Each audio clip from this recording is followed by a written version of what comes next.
The massive hall of the Galactic Council stretched out like a metal cathedral. Thousands of alien beings filled the curved seats that rose up to the ceiling.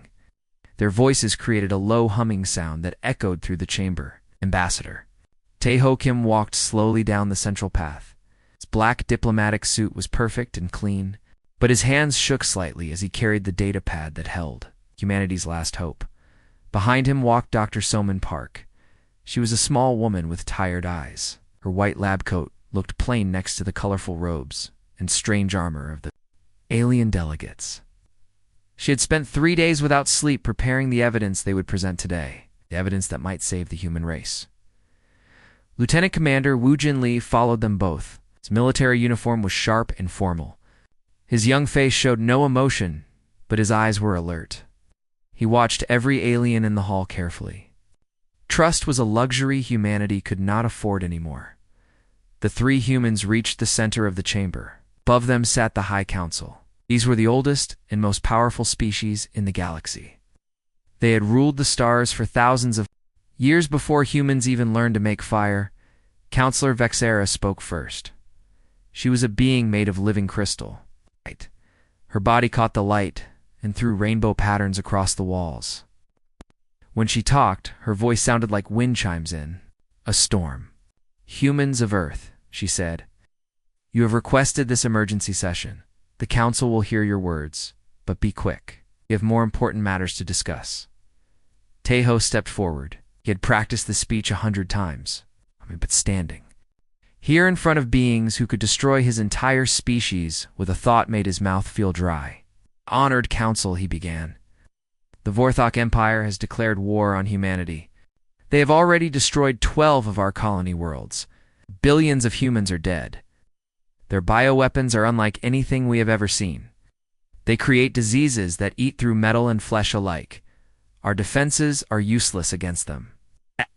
Sound like laughter came from the alien crowds. Counselor Starr leaned forward. He was a large reptile with yellow eyes and scales that changed color with his mood. Right now, they were a dismissive shade of green. Young species, Scar hissed. Always so dramatic. The Vorthok are simply showing you your place in the natural order. The strong consume the weak. This is the way of the universe. Dr. Soman Park stepped forward. Her voice was steady, despite her fear. With respect, Counselor, this is not natural selection. The Vorthok have created weapons that can destroy entire ecosystems in hours. They are not just conquering, they are sterilizing worlds. She activated her datapad. Holographic images filled the air above them. The images showed human colonies before and after Vorthok attacks. Green worlds full of life became dead gray rocks. Cities turned to dust. Oceans became empty poison. These weapons do not just kill, Soman continued. They consume. They break down matter at the molecular level. Nothing can survive them, and they are spreading. The Vorthok use them to clear worlds for their own colonies. Another counselor spoke up. This one was Zixandra from the Ethereal Collective. Her body was made of pure energy, contained in a glowing suit. Her voice sounded like music, but her words were cold. The humans chose to spread across the galaxy too quickly, she said. You built colonies on dangerous worlds. You took risks that wiser species would avoid. Now you face the consequences of your choices. Tae-ho felt anger rising in his chest. Dangerous worlds. We colonized worlds that your species rejected. We made them livable through hard work and sacrifice. We asked permission for each colony. We followed every rule. Rules, Vexthara said with amusement. You speak of rules as if they protect you. The universe has only one rule: adapt or die. Your species has had 300 years to adapt since you joined the galactic community. Perhaps that time is over. The hall filled with alien voices. Some sounded amused. Others sounded bored. None sounded concerned about humanity's fate. Lieutenant Commander Lee stepped forward. What about the Galactic Protection Treaty? Humanity signed it in good faith. We have honored our commitments. We have sent aid to other species during their crises. Where is our aid now? Counselor Morthic answered. He was a being of living metal, with a voice like grinding gears. The treaty protects established species from unprovoked aggression. The Vorthok claim you attacked their scout fleets first. That's a lie, Tejo said quickly. We have proof that they began this war. They sent plague ships to our outer colonies. Without warning, we only defended ourselves. Proof can be created, Scar said. Young species are known for their deceptions. The Vorthok are an ancient race. They have been part of this council for 2,000 years. Their word carries more weight than yours. Dr. Soman felt her heart sink. She had expected this, but it still hurt to hear. Then you will do nothing? You will watch our species be destroyed? We'll observe, Vexthera said. If humanity has value, it will survive. If not, then the galaxy will be better without another violent species cluttering the stars. Violent. Tejo's voice rose. We have fought only in self-defense. We have never attacked another species. We have tried to be peaceful neighbors. Peace. Morthic said. A concept that young species never truly understand. You come from a world of constant conflict. Your history is written in blood and war. You bring that violence with you to the stars. Our world made us strong, Lee said. It taught us to survive, to adapt, to never give up. Your world made you dangerous, Sixandra replied. Other species recognize this. They fear what you might become. Perhaps the Vorthok are simply preventing a future threat. The three humans looked at each other. They had known this might happen, but hearing it spoken aloud made it real. The galactic community that humanity had tried so hard to join was abandoning them. Please, Soman said. We are not asking you to fight our war. We only need access to better weapons. Better defenses. Medical supplies for our refugees. Anything. To help us survive? No, Vexthera said. The Council has made its decision. Humanity will face this challenge alone, as all species must face their tests. If you are worthy of survival, you will find a way. If not, then you will join the countless other species that have fallen to stronger enemies. The session was ending. The alien delegates began to leave their seats. Their conversations returned to topics they found more interesting. Trade disputes, territory negotiations. The fate of humanity was already forgotten. Te-Ho stood in the center of the emptying chamber. His diplomatic mission had failed completely. The species that humanity had looked up to had revealed their true nature. They were not wise protectors of the galaxy. They were simply bullies who had grown comfortable in their power. Sir Lee said quietly, we should go. There is nothing more we can do here. No, Te-Ho said. There is nothing more we can do here. But there might be something we can do elsewhere. Dr. Soman looked at him. What do you mean? I mean that if the galaxy will not help us, then we must help ourselves. We are humans. We survived ice ages and asteroid impacts. We survived plagues and wars and disasters that would have destroyed other species. We did not survive by begging for help. We survived by being stubborn, Lee added. By refusing to give up. By finding ways to turn our weaknesses into strengths. Exactly, Te-Ho said. The Council thinks our world made us violent. Maybe they are right. Maybe it is time to show them just how dangerous a desperate human can be. They walked out of the chamber together. Behind them, the last of the alien delegates filed out. None of them looked back. They had already moved on to more important things, but in the quiet corridors of the station, something had changed. Three humans walked with new purpose. They had come seeking help. They were leaving with something else. They were leaving with the knowledge that they were truly alone in the universe. And sometimes being alone is exactly what you need to become truly dangerous. The research station Sejong floated in the darkness between stars. It was far from any trade routes or patrol ships. Hidden in the shadow of a dead moon, the station looked like just another piece of space junk. But inside its metal walls, humanity's brightest minds worked on their most dangerous project. Dr. Soman Park had not slept in 36 hours. Her eyes were red and her hands shook as she held her coffee cup. The bitter liquid was the only thing keeping her awake. Around her, the laboratory hummed with quiet activity. Scientists and technicians moved between workstations like ghosts. Everyone spoke in whispers, even though there was no one to hear them. Dr. Park called Dr. Hyen Woo Nam from across the room. He was a young man with thick glasses and nervous energy. His lab coat was stained with chemicals, and his hair stuck up in strange directions. "We have the results from the deep core samples." Soman walked over to his workstation. The screens showed data that made her heart race.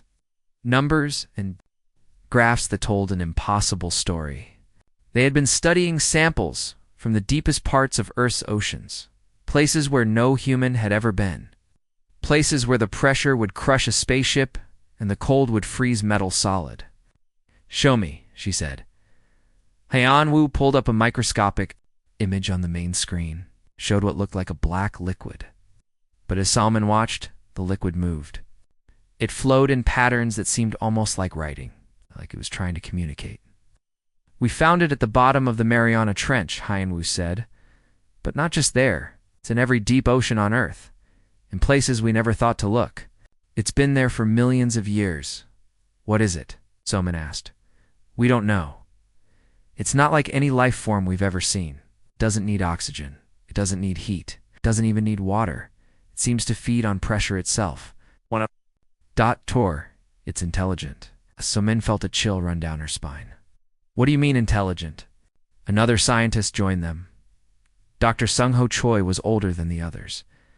His gray hair and lined face showed the stress of weeks without proper rest. Carried a data pad filled with test results. "Tried to communicate with it," Sung-Ho said. "We used light signals, sound waves, even electromagnetic pulses.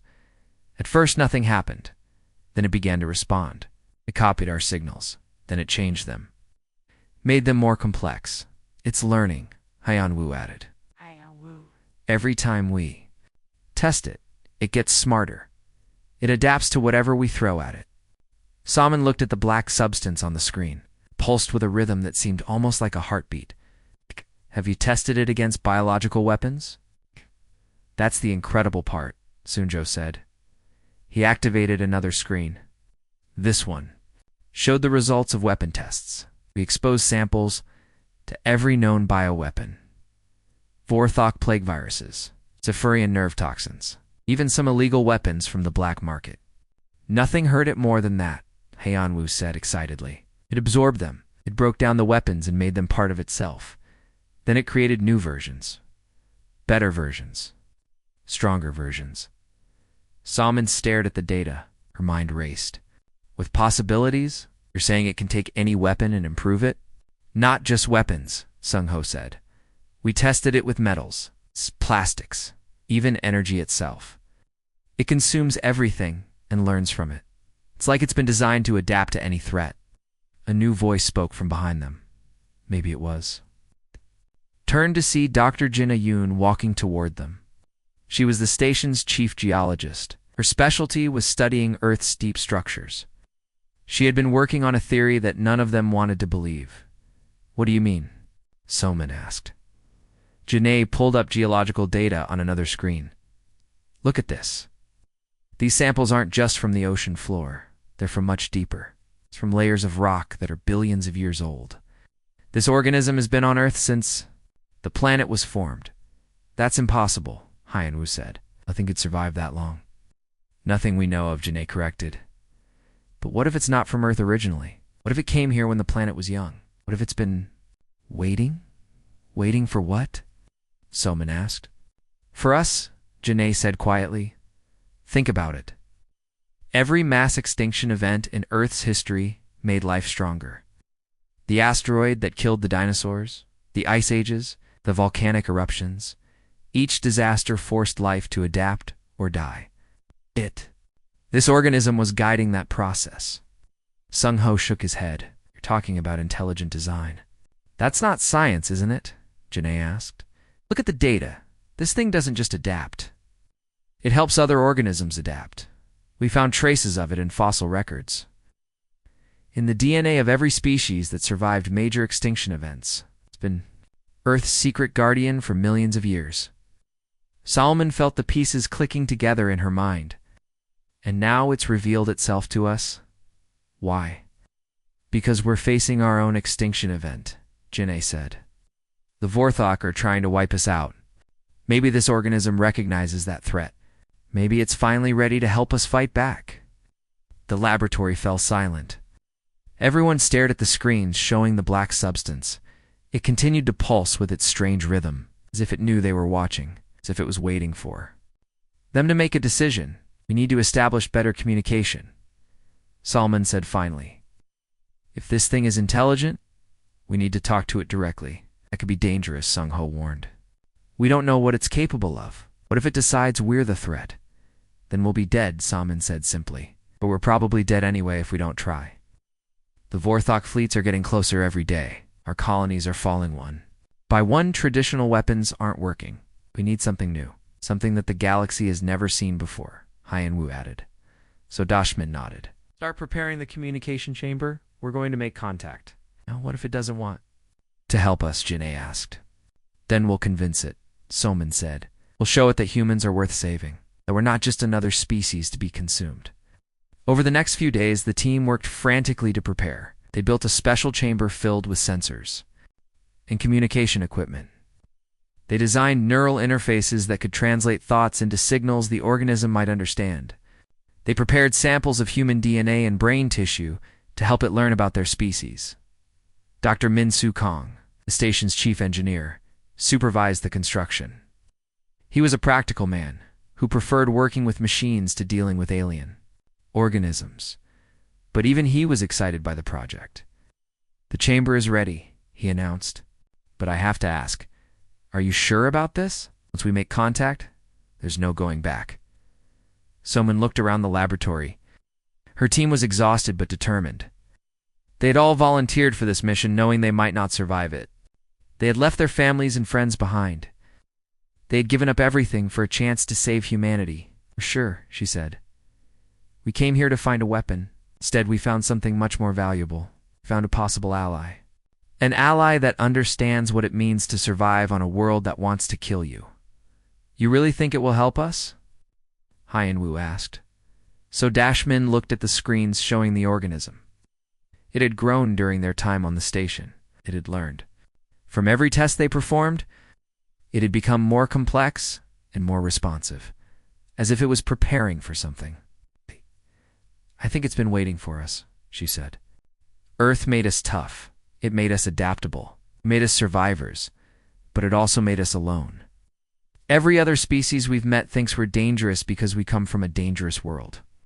But this organism understands danger, was born from it, just like we were. So what do we do? Sunjo asked. So Dashmin smiled for the first time in weeks. We introduce ourselves. We show it that humans are ready to face whatever comes next. Together, the team began final preparations for contact. None of them knew what would happen when they activated the communication chamber. But they all knew that humanity's future depended on the next few hours. In the depths of the station, the black organism pulsed with increasing intensity, as if it too was preparing for something, as if it was excited about finally meeting the children of the harsh world it had helped to create. The meeting between humanity and its oldest guardian was about to begin. The communication chamber was a sphere of metal and glass floating in the center of the laboratory. Cables and wires connected it to dozens of computers and sensors. Inside the sphere, a single chair waited next to a tank filled with the black organism. The substance had grown larger over the past few days. It now filled a container at the size of a small room. Dr. Soman Park stood outside, chamber wearing a special suit covered in neural sensors. The suit would monitor her brain activity and translate her thoughts into signals the organism might understand. Her heart pounded as she checked the connections one final time. All systems are ready, announced Dr. Min-Soo Kong from the control room. Why? His voice came through the speakers clearly, but she could hear the worry in it. Biomonitors are active. Emergency shutdown is standing by. Dr. Han-Wu Nam watched the organism on his screens. It's definitely responding to your presence. Activity levels are increasing. It knows something is about to happen. Soman took a deep breath. Opened the chamber. The glass door slid open with a soft hiss. Soman stepped inside and sat in the chair. The tank of black substance was only a few feet away. Up close, she could see it moving in complex patterns. Swirls and spirals that seemed to have meaning. like words written in a language she had never seen. Activating neural interface, Kong announced. Brainwave synchronization beginning. Salman felt a strange, tingling sensation as the neural sensors came online. The world around her seemed to shift and change. Colors became brighter, sounds became clearer. She could feel the organism's presence like a weight in her mind. Contact.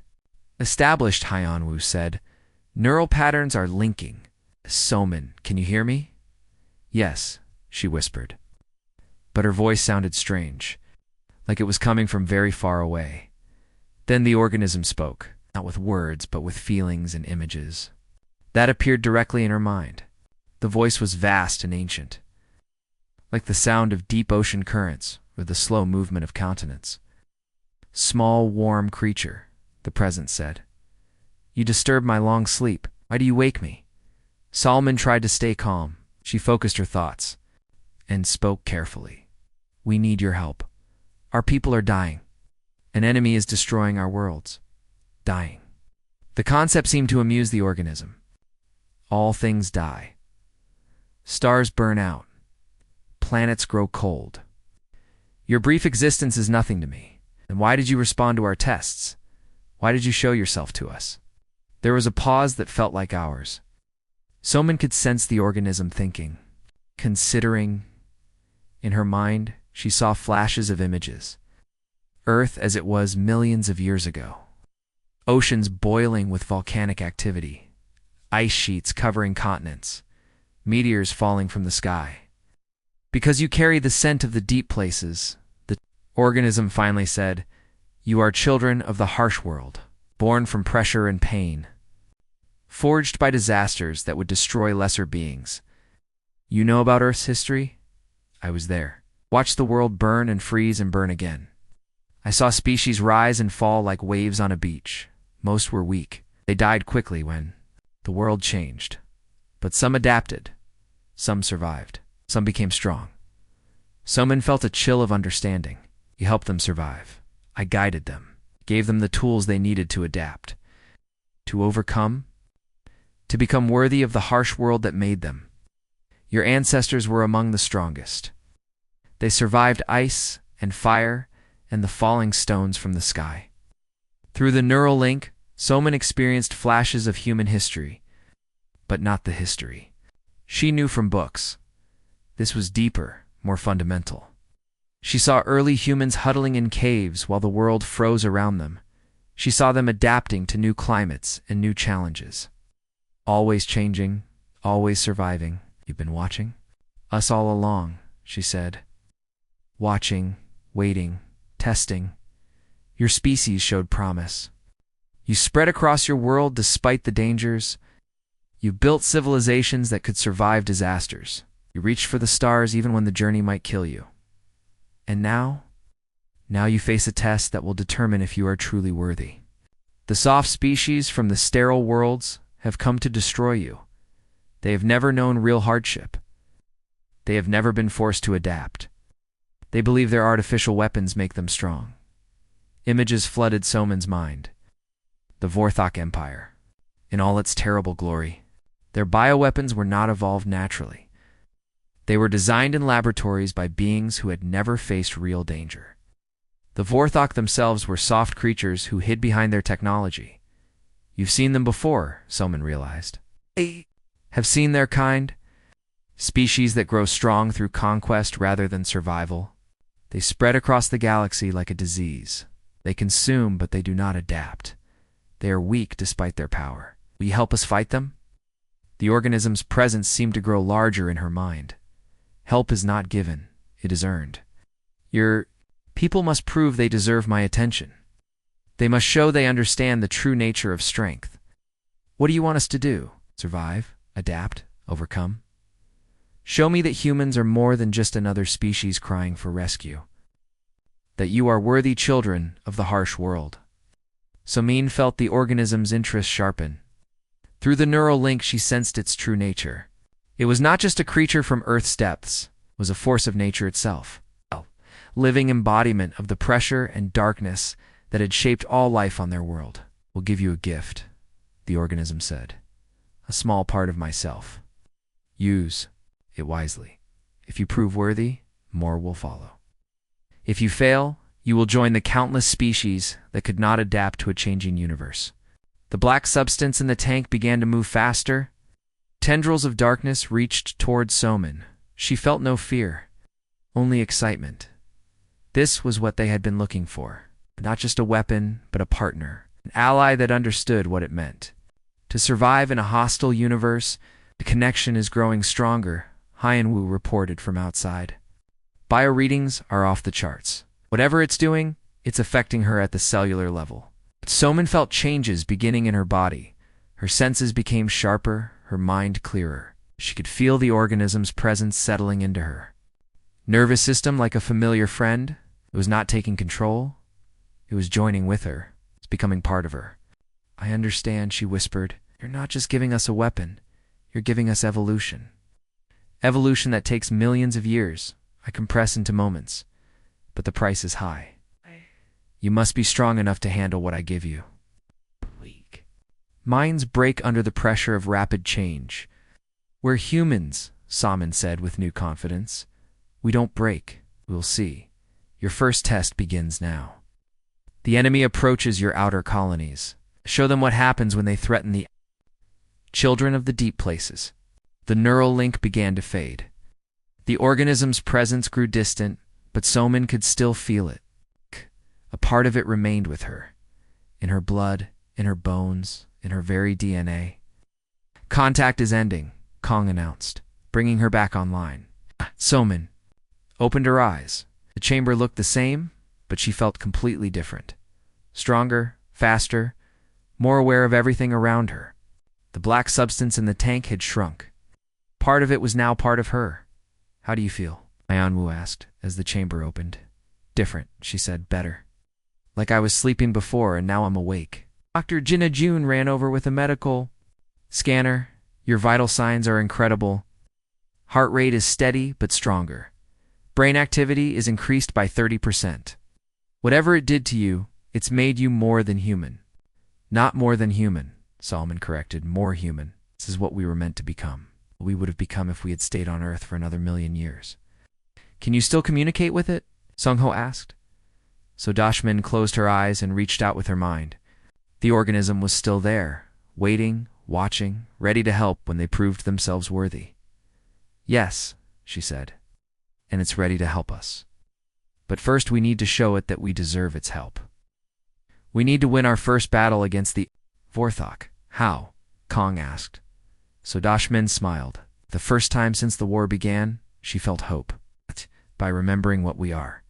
We're not just another species begging for protection. We're the survivors, the adapters, the ones who learned to thrive in hell itself. And now we teach the galaxy why you should never underestimate a species that learned to survive on a world that wanted to kill them. The team looked at each other with new understanding. They had come here looking for a weapon. They had found something much more valuable. They'd found their own true nature. And with the organism's help, they were ready to show the universe what humanity was really capable of.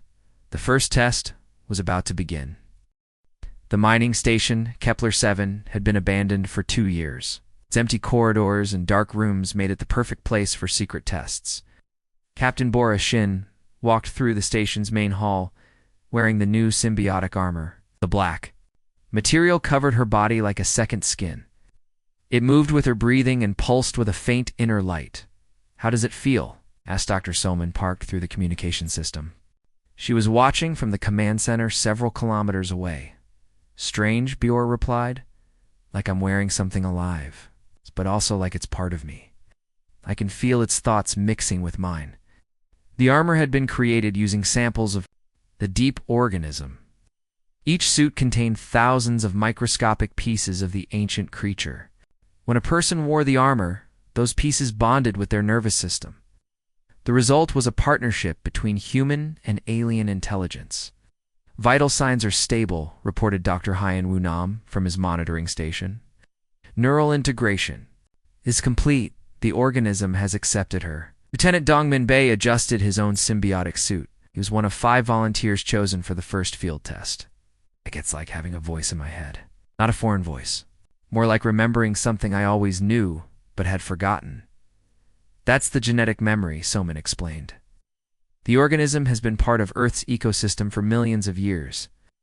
It knows things about survival that are buried deep in human DNA. It's just helping you remember. The test team consisted of 5 soldiers and 3 scientists.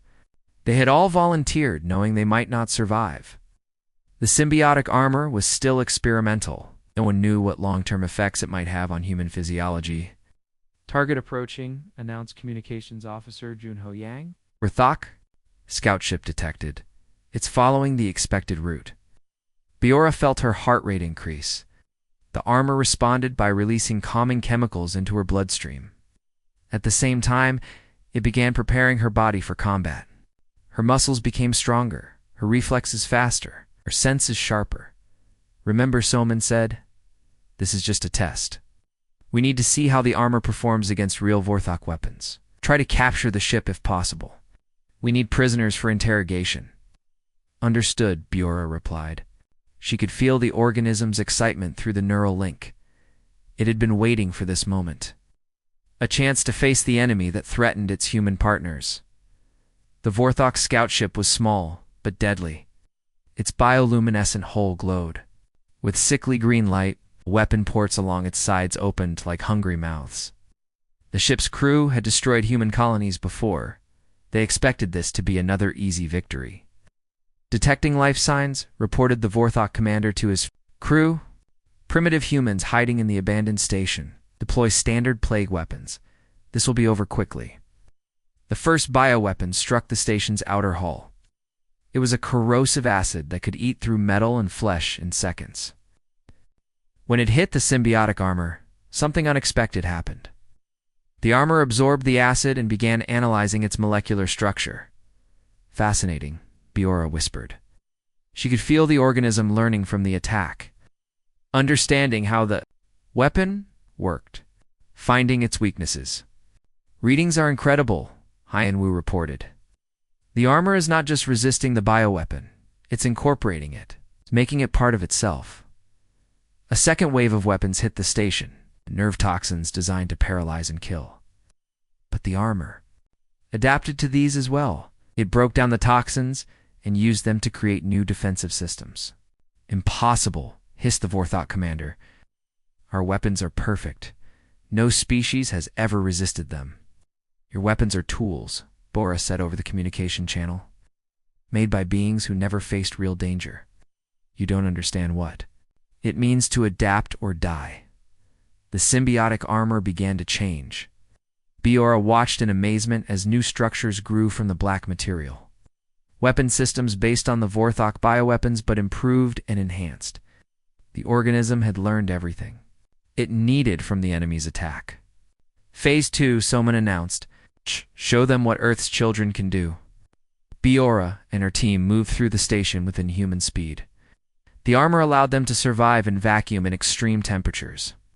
They could leap incredible distances and strike with devastating force. But most importantly, they could think faster than any normal human. The enemy is boarding the station, Yang reported. 20 Vorthok soldiers. They're carrying heavy bioweapons. The Vorthok warriors were impressive creatures. Each one was over 7 feet tall with natural armor plating and multiple arms. Their weapons were grown rather than built, living creatures that fired deadly projectiles. But they had never faced anything like the plus symbiotic armor. The first Vorthok soldier entered the station's main corridor. He expected to find terrified humans hiding in the shadows. Instead, he found Bora waiting for him. She moved faster than his eyes could follow. Her armor-enhanced strength let her tear through his natural armor like paper. She reported, "The armor is showing me weak points I never would have seen before." The battle was swift and brutal. The Vorthok soldiers were used to fighting enemies who feared their bioweapons. They had no experience with opponents who could adapt to their attacks in real time. Sergeant Minwoo Park ripped the weapon from a Vorthok warrior's hands. The living gun tried to bite him, but the armor protected him. Within seconds, the organism had analyzed the weapon and created a better version. "This is impossible," one of the surviving Vorthok soldiers said. "You are primitive creatures. How can you defeat us?" Because we learned to survive on a world that wanted to kill us, Bora replied. We adapted to ice ages and asteroid impacts. We survived plagues and disasters that would have wiped out your entire species. Your weapons are impressive, added Lieutenant Dongmin Bei, but they're based on conquest, not survival. You never learned to adapt because you never had to. Remaining Vorthok soldiers tried to retreat to their ship, but the symbiotic armor allowed the humans to move through space without protection. They intercepted the fleeing warriors and captured them alive. Ship secured, Biora reported. We have 5 prisoners and a fully functional Vorthok vessel. Excellent, Soman replied. Bring them back for interrogation. We need to learn everything we can about their technology. Back on the research station, the captured Vorthok soldiers were placed in containment cells. They stared at their human captors with a mixture of fear and confusion. How is this possible? Asked the Vorthok commander. We have conquered 100 worlds. Our bioweapons are perfect. Perfect for conquering species that never faced real hardship, Soman replied. Oh. But humans are different. We evolved on a world that tried to kill us every day. We learned to turn our environment's hostility into strength. You have made a terrible mistake, the commander said. The Empire will send fleets to destroy you. Thousands of ships with weapons you cannot imagine. Let them come, Biora said. She was still wearing the symbiotic armor. It pulsed with confident energy. We'll adapt to their weapons just like we adapted to yours. Dr. Jin Ayun studied the captured bioweapons. These are fascinating, but they're based on static designs. They don't change or improve. That's their weakness. The organism is already incorporating their technology, Haiyan Wu reported. It's creating new armor variants based on what it learned from the battle. Soman felt a deep satisfaction through her neural link with the organism. The first test had been a complete success. Not only had they defeated the Vorthok, but they had proven that the partnership between human and organism could work. Send a message to the Vorthok Empire, she ordered. Tell them that humanity has found a new ally, one that's been waiting a very long time for a proper challenge. What should we tell them about the battle? Yang asked. Tell them the truth, Salman replied. That they just learned why you should never underestimate a species that evolved alongside monsters.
Message was sent through captured Vorthok communication equipment. Within hours, it reached the Empire's capital world. The response was immediate and predictable. Impossible, declared the Vorthok High Command. No species has ever resisted our bioweapons. These humans must be using some kind of technology we don't understand, and we will study them, replied War Leader Thokmer, and we will find their weakness. No species is invincible. But deep in the Empire's research facilities, scientists were already studying the battle reports. What they found made them afraid. The humans hadn't just resisted the bioweapons. They had improved them, made them stronger, more efficient. We're not using technology, one scientist reported. They're using evolution. But evolution that happens in minutes instead of millions of years. That's impossible, Thakmer said. Evolution doesn't work that way. It does if you have the right partner, the scientist replied. These humans have allied themselves with something ancient, something that understands adaptation on a fundamental level. The Empire began preparing for war, but for the first time in their history, they were afraid. They had built their power on the certainty that their bioweapons were unbeatable. Now they faced an enemy that could turn their greatest strength into weakness. On the research station Sejong, The human team celebrated their victory, but they knew this was only the beginning. The real war was still to come. The organism is pleased, Soman reported. It says we passed the first test. Now it's ready to help us face whatever comes next. And what comes next? Bjor asked. We show the galaxy that humanity is not just another species to be conquered, Soman replied. We show them that Earth's children have finally come of age. The symbiotic armor pulsed with anticipation. The ancient organism was ready for war. Humanity was ready to prove that they were worthy partners in the fight for survival. The Galactic Council chambers buzzed with nervous energy. News reports from across the galaxy played on floating screens throughout the Great Hall. Each report told the same impossible story. The Vorthok Empire was retreating. The species that had conquered dozens of worlds in the past year was now fleeing from human forces. Counselor. Vexera's crystalline form flickered with anxious light patterns. She had called this emergency session after receiving reports that defied all logic. The humans who had begged for help just months ago were now winning a war that should have been impossible to win. The reports must be false, declared Counselor. Scar. His reptilian scales had turned a deep red color that showed his fear. No species develops new weapons this quickly, especially not humans. Ambassador Taeho Kim walked down the central aisle of the chamber. But this time he moved with confidence. His shoulders were straight and his head held high. Behind him walked Dr. Soman Park and Lieutenant Commander Jin Lee. All three wore simple human uniforms, but they carried themselves like conquerors. Honored Council, Taeho began. Ouch. Humanity wishes to provide an update on our conflict with the Vorthok Empire. This is impossible, Counselor Morthic said. His metallic voice rang through the chamber. Our intelligence reports show that Vorthok fleets are retreating from human space. Their bioweapons are failing. How do you explain this? We adapted, Taeho replied simply. As you suggested we should. The main holographic display activated. It showed a map of the galaxy with human and Vorthok territories marked in different colors. 3 months ago, the red Vorthok zones had been expanding rapidly into human space. Now they were shrinking back toward their home systems. Show them the battle footage, Soman said quietly. The display changed to show recordings from recent battles. The council members watched in stunned silence as human forces equipped with black symbiotic armor tore through Vorthok formations. The armor moved like living liquid, adapting to every weapon the enemy used. What is that substance? Demanded Counselor Zixandra. Her energy form pulsed with agitation. That is not human technology. You're right, Soman replied. It's not technology at all. It's evolution. Earth has been hiding secrets in its deep places for millions of years. We finally found one of them. The footage showed human soldiers moving through space without protective suits. They absorbed direct hits from bioweapons and used the energy to become stronger. Most disturbing of all, they seemed to learn from every attack. Impossible, Scar hissed. Evolution takes millions of years. You cannot compress it into months. We didn't, Lee said. Partnered with something that already understood how to do it. Something that has been perfecting survival for longer than your species has existed. A new video began playing. It showed a recent battle at the Vorthok stronghold of Kepler Prime. The fortress world was supposed to be impregnable. Defenses could kill any living thing that approached. The council watched as human ships approached the planet. The Vorthok defenses fired their most powerful weapons. Plague clouds that could dissolve metal. Acid rains that could eat through armor. Neural toxins that could kill with a single breath. But the human ships absorbed every attack. Their hulls rippled with the same black substance they had seen in the armor. Within minutes, the ships were firing back with improved versions of the Vorthok weapons. The fortress fell in 6 hours, Taeho explained. A stronghold that was supposed to hold for years was conquered in less than a day. What happened to the Vorthok defenders? Vexthera asked. Those who surrendered were treated as prisoners of war, Soman replied. Those who fought to the end were consumed by our ally, learned everything it needed from their bioweapons. Chamber fell silent. The implications were terrifying. If humanity could adapt to any weapon this quickly, then no species in the galaxy was safe from them. You have broken the natural order, Morthic said. This ... partnership. It is an abomination. Is it, Teho asked? Or is it simply evolution in action? Your species had millions of years to develop naturally. We found a way to do it faster. Allying with a monster, Scar accused. By allying with the survivor, Lee corrected. Something that understands what it takes to endure in a hostile universe. New footage began playing. This time it showed Vorthok fleets fleeing from human forces. The proud empire that had conquered dozens of worlds was now running from a species they had considered primitive. The Vorthok Empire is requesting peace. Negotiations, Teho announced. They want to discuss terms for ending the war. And what terms will you offer? Vexthera asked. Complete surrender, Solman replied. The return of all conquered territories, reparations for the colonies they destroyed, and most importantly, access to their bioweapon research. You would demand their most guarded secrets? Zixandra asked. Would demand everything they have, Teho said. They chose to start this war. They chose to use weapons of mass destruction against civilian populations. Now they face the consequences.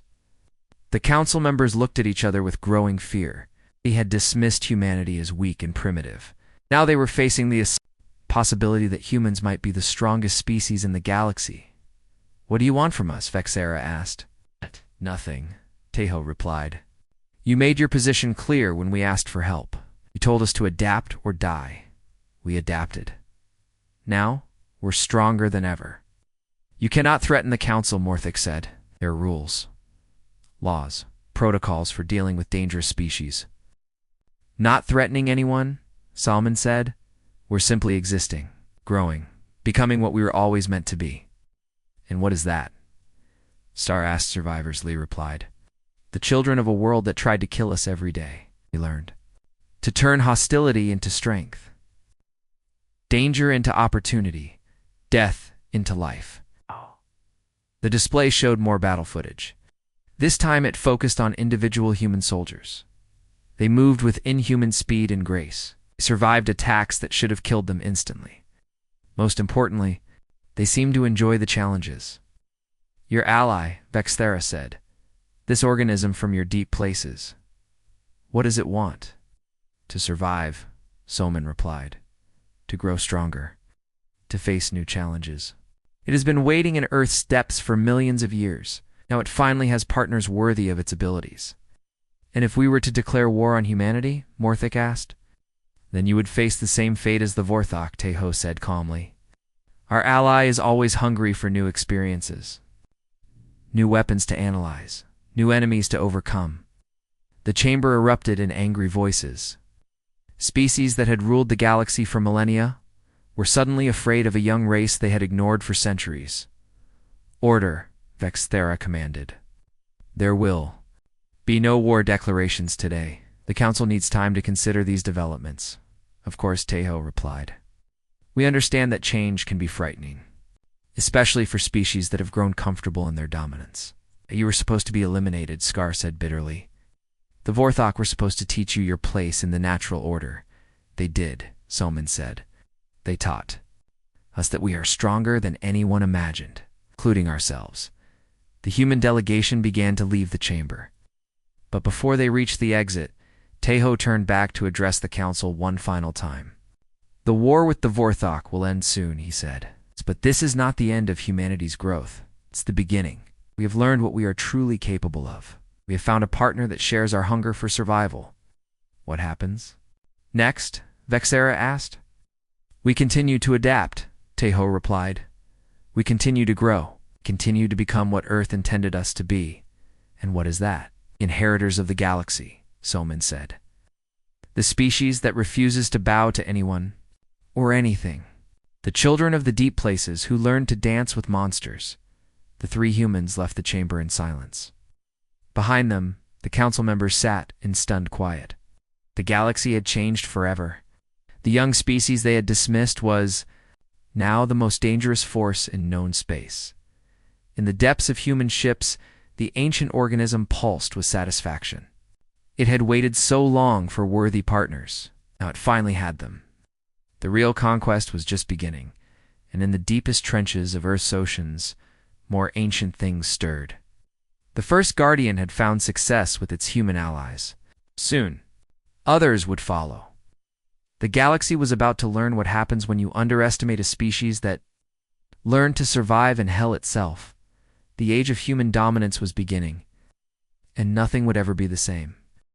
The Vorthok homeworld of Thakanara burned with black flames that consumed everything they touched. Admiral Kyung Suhan stood on the bridge of the flagship Dokdo, watching the final battle of the war. The planet's bioweapon defenses were failing, one by one, as human ships absorbed their attacks and turned them back with greater force. Final resistance collapsing, reported Captain Borishin from her assault ship. Her symbiotic armor gleamed with the absorbed energy of a dozen different weapons. The capital city is requesting surrender terms, accepted, Han replied. But tell them the terms are non-negotiable. Complete surrender, full access to all bioweapon research. Every Vorthok leader must answer for their war crimes.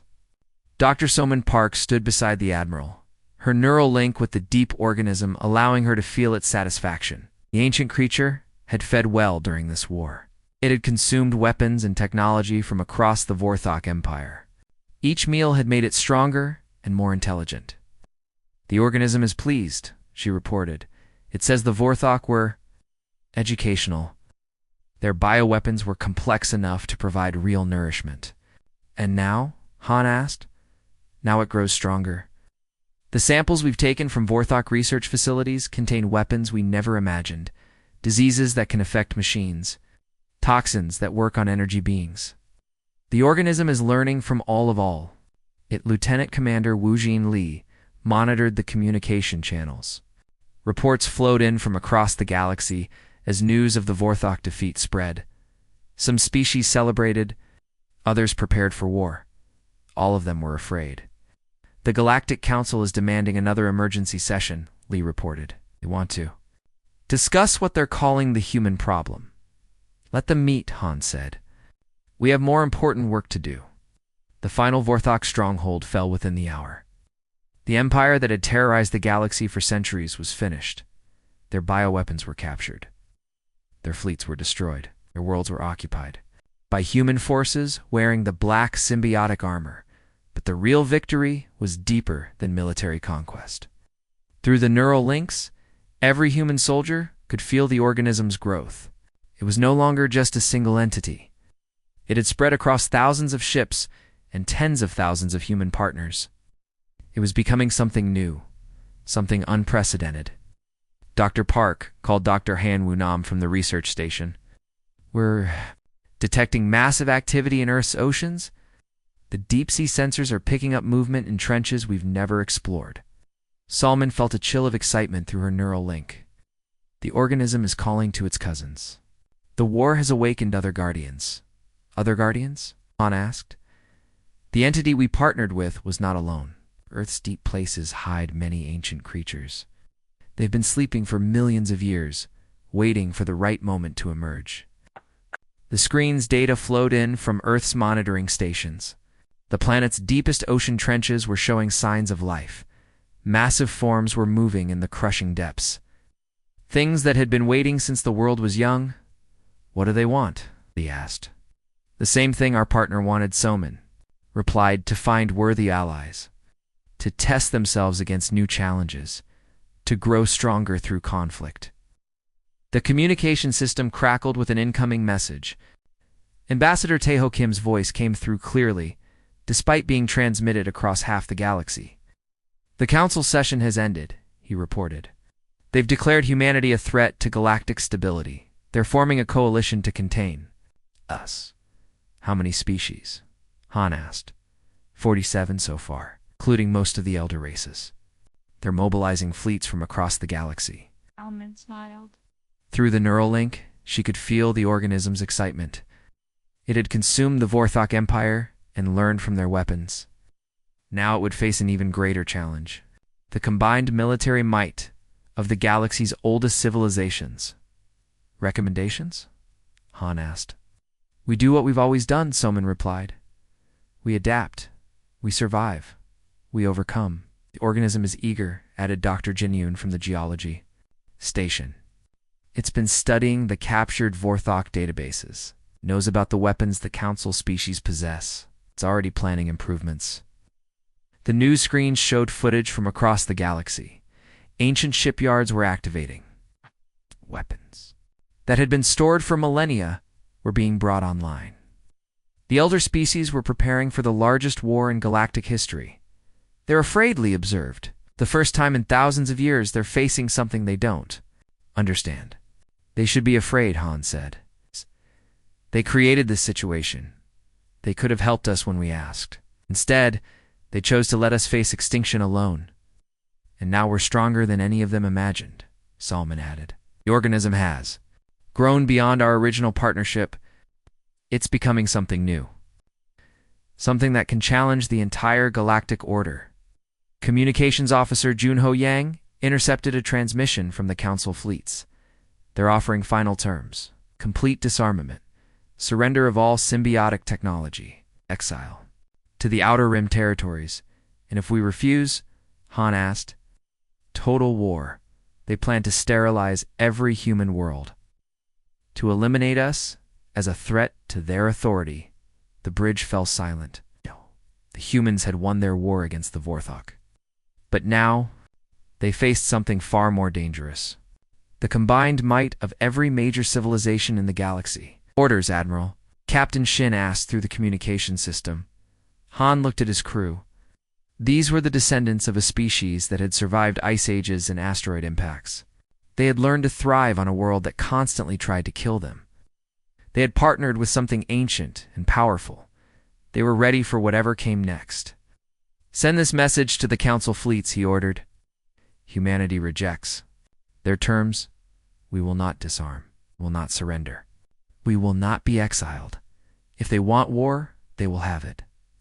Sir Yang said hesitantly. They outnumber us 1,000 to 1. Their weapons are advanced beyond anything we've seen.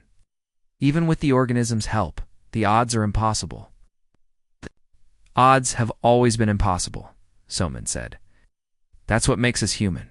We don't quit when things get difficult. We find a way to win. Through the neural link, she felt the organism's agreement. It had been waiting for this moment, a chance to face the greatest challenge the galaxy could offer. A chance to prove that Earth's children were truly worthy of its partnership.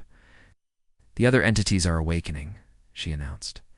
I can feel them stirring in the deep places. Our ally is calling them to join the fight. How many? Han asked. I don't know, but they're old. Older than civilizations.